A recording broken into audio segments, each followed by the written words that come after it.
Welcome to the very first episode of Chai with Hira. Thank you for tuning in. This podcast has been sitting in my head for a very long time. I had it in my notes. I wrote down all the topics I wanted to talk about. I even recorded voice messages, but I always thought I'm not ready yet. I didn't have the time. I wanted to have the perfect setup, and then I realized, hey, you got to start right now, because if it doesn't matter where you are at, people will kind of experience your journey. You will have a journey with the people who are listening, and I love that. So I know I don't have so many followers yet, but isn't that beautiful that one day we can all scroll back to this first episode and see where it all started. Maybe my podcast had been grown by then, maybe it hasn't, but it doesn't matter. I know my family and friends have been waiting, and they are listening, and this is the most important thing. So thank you. I'm grateful for everybody who just took out the time. Before I tell you more about myself, I want to talk about the title of this podcast. Why chai? So if you come from a South Asian family, it doesn't matter if you're Pakistani or Indian, you know exactly chai is not just chai. It's everything what happens around chai.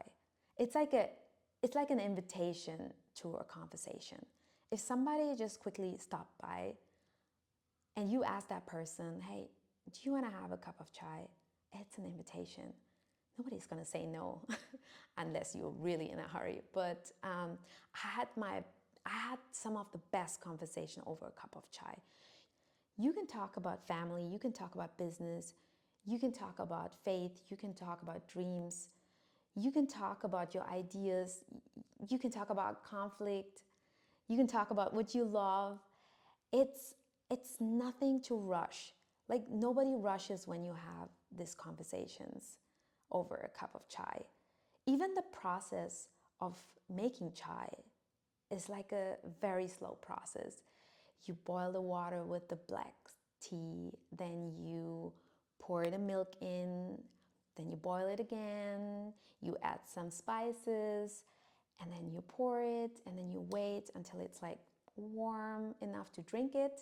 And yeah, I kind of miss this feeling of just sitting down and have like this conversation where you just don't have like this rush. Everything today feels so fast, like fast content, fast success, fast opinions. And I kind of want to bring back that feeling of slowing down and have like real conversation. And this is the feeling I want to give you while doing these episodes. So you may be wondering what I'm actually doing at the moment. And to be honest, it's not a very easy question. Yes, I do co-own a Google Ads agency with my brother and my partner, Alex. Yes, I do support my husband's business. He's doing a football coaching business online and in person. And I am working on a project which I cannot reveal right now, but you will definitely hear about this journey if you stay tuned and if you keep on following me. It's a project I wanted to do also for a very long time, and I'm finally following kind of my vision, which is totally new to me. But all of these things, they don't really define me. It's not really who I am. If I'm thinking about what I really love is building businesses, believing in visions, ideas, and making them come true, making them come into reality. So this is what I'm good at. That's what I think. And I realized I see potential in ideas. I see potential in visions. I love helping people turn their imagination into reality. So when somebody tells me, hey, I have this idea, or I wish I could do this, my brain activates immediately. And I'm already like thinking about how to turn this slowly into reality. So basically, I see the potential in people, in businesses, in ideas and visions. And that's what excites me. And this is one of the reasons I also started the podcast, because it was something in my imagination. And this is like the first project, which is really my idea and my wish and my imagination. And I'm really glad this is coming true. Another thing is that on social media, entrepreneurship looks so easy. It looks like so much fun. There's so many founders now who are visible, creating content. And I'm going to be honest, it is fun at times. Don't get me wrong, I love events, I love traveling with my team, I love working with my teams on projects, I love building systems and stuff like that. But sometimes it can be really, really boring. Sometimes I'm really just looking at some boring financial dashboards. I'm doing accounting hours and hours. I am documenting SOPs. So not every part of entrepreneurship, especially like the most important part, is exciting. Yeah, I just wanted to get that out of the way, because not everything has to be always exciting. If you don't have the boring days, you cannot get excited for the fun days. But what I have realized over the years is that everything meaningful in my life happened because of people. I created this base in order to create this life I have right now. Back in the days, I was traveling with my husband from one country to another. It was so hard to finish in school for me while traveling. It was so hard keeping a job. It was so hard creating something from a country you don't know the language. So I felt like I didn't have the space to create. And for this, I realized I needed people who who supported me. I had my kids right after I got married, and even with kids, it's, I would say, a little more difficult to take out time and have the time for this creativity.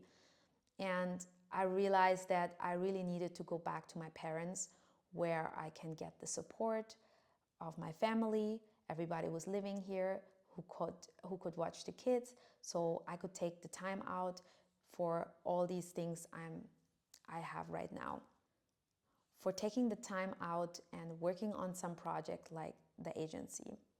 So of course I had to sacrifice my privacy. Of course I had to invest in people, in my relationship. And to be honest, it was the best investment I made. For me, support was more valuable than having my privacy, because it gave me the opportunity to create something bigger. But don't get me wrong, I loved spending time with my family and my children and my husband. But for me, I was building a system for my life. I call it now leverage.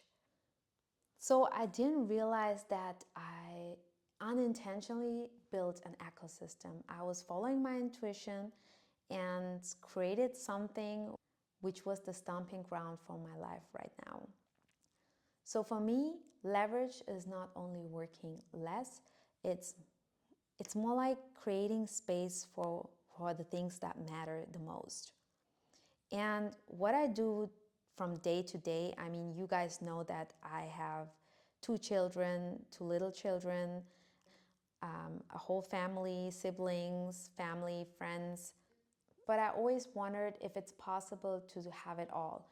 And yeah, you can have it all if you set your priorities straight and pick the priorities day by day. And what I do is I accept help, I learn how to trust people, and I learn to do shortcuts. I even spent hours and hours in learning how to automate systems through Claude. So it started off with accepting help and support from people and family, and now it turned into creating system through AI. So I spent hours and hours learning how to work with Claude Cowork and Claude Code to build automations, to build process, to not to replace people, but to create space for some things which are more important to me. So most of my workflows now are automated, like especially the recurring task, and that gives me again space for doing the things I love, for doing new things, for helping people with other projects and stuff. So I just realized I keep on doing this, and this is why leverage is such an important part of my life, because it just reflects it in my private life, and it reflects it also in my business life. But is this the way to go? No, it's not. Not everybody has to do it the way I did it, but I have to say this took a lot of my mental load off. It gave me my presence back. When I know that one automation is working, or one person is taking care of my kid, or one person is taking care of my household, I can focus 110% on the things which matter and which are the priority. So even if I spend time with my children, which are also my priority, I know exactly that automation I built will take care of that task, or that team member I onboarded will take care of that project. So that's what I call leverage. So you doing it all, but you are present on one area of your life, or you are present in one part of your day. So everything which is possible right now at the moment, what I'm doing is possible because I did some heavy investments in the past. As I said, I invested in relationship, I invested in trust, I invested in people, I invested in systems, I invested in automation, in AI. So all that helped me create the life I have today, and I'm really, really thankful, because I do not feel like I am overworked. I feel like I'm doing things I love, and I do not have like this guilt that I should be doing this instead of that. And I go day by day. So I really pick my priorities day by day. Then there is another word I'll be using a lot, and this word is Barkat. In Arabic, we call it Barakat, and in English, you could also say abundance. But growing up in a Pakistani family or in a Pakistani household, we call it Barkat. So I used to think growing up, Barkat means more money, more success, more wealth, more achievements. So abundance, Barkat, meant for me growing up sharing your food, opening your home, sharing your money, helping out, giving to people. And don't get me wrong, this is one of the traits I really love about my family and me, like the generosity. We are very generous people, and people who are close to us know exactly that we are usually the ones fighting in the restaurant to pay the bill or always overgiving and going extra when it comes to presents. So I carried this generosity into adulthood, but I kind of confused generosity with saying yes to everybody and everything. So I always had this guilt if I was not helping enough, if I was not sharing enough. And I slowly realized that I was pouring out of an empty cup. So there was even a time where I was sacrificing my mind, my peace, my body, just in order to share.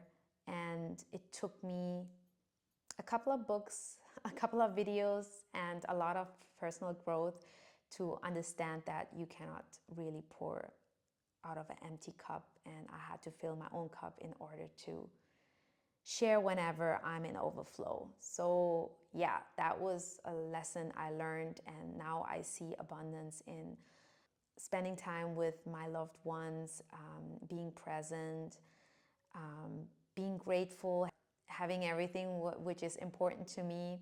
And I still haven't figured it out all the way. I'm still learning, I'm still growing. So I just wanted to share, because in our culture, it's expected to always give and share. Little by little, we are learning to set boundaries, but setting boundaries doesn't mean that you become mean and selfish. It's just knowing exactly when you can give and when you can't. So my message for this episode is that you don't have to build your life all by yourself, and you don't have to prove people that you can do it all by yourself. You don't have to pick peace over ambition, success over relationship. You don't have to pick business over personal growth. It's all connected.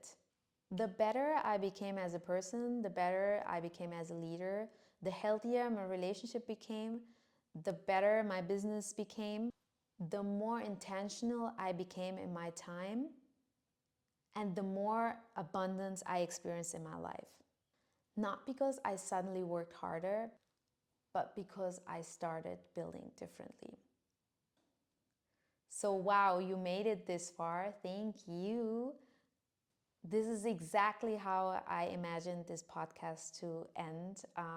Not something with quick tips and quick fixes and the shortcuts you can get to become successful, but a place where we can slow down and reflect and talk about life, about our experience. I will also invite guests. We will be talking about business, entrepreneurship.